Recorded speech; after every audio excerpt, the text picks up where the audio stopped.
in the high mass of the cosmos, taketh on the vesture of his office, that is, inhabiteth a tabernacle of illusion, a body and mind, and this tabernacle is subject to the law of change, for it is complex and diffuse, reacting to every stimulus or impression.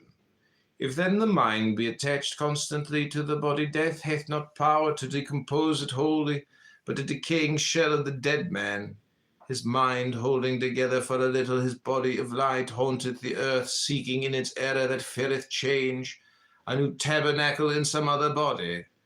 These shells are broken away utterly from the star that did enlighten them, and they are vampires, obsessing them that adventure themselves into the astral world without magical protection or invoke them, as do the spiritists.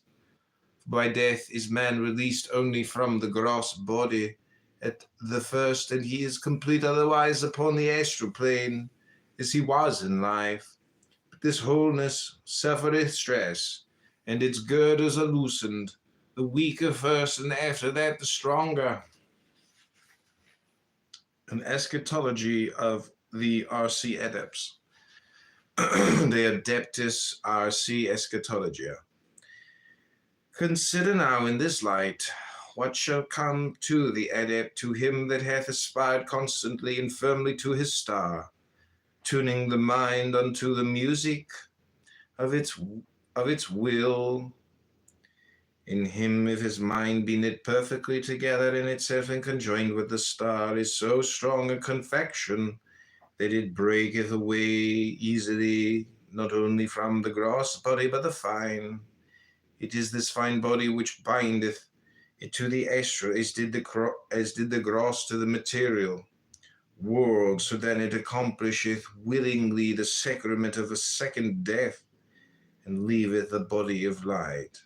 But the mind, cleaving closely by right of its harmony and might of its love, so its star resisteth and ministers of disruption for a season, according to its strength. Now if this star be of those that are bound by the great oath, incarnating without remission because of delight in the cosmic sacrament, it seeketh a new vehicle in the appointed way, and indwelleth the foetus of a child, and quickeneth it. And if at this time the mind of its former tabernacle yet cling to it, then is there continuity of character, and it may be memory between the two vehicles. This briefly and without elaboration is the way of Asar in Amente, according to mine opinion, of which I say not this is the truth. On the supreme marriage de nuptis samis.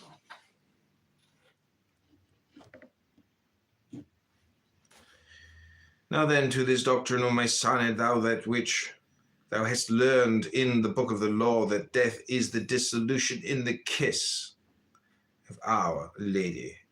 Know it. This is a true consonance, as a bass would treble, for it is the impulse that setteth us to magic, pain of the conscious mind, having then wit to find the cause of this pain in the sense of separation and its cessation by the union of love.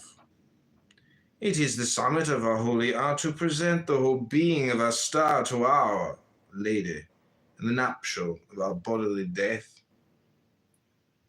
We are then to make our whole engine the true and real appurtenance of our force, without leak or friction or any other waste or hindrance to its action. Thou knowest well how an horse, or even a machine propelled by a man's feet, becometh as it were his extension of the rider through his skill and custom.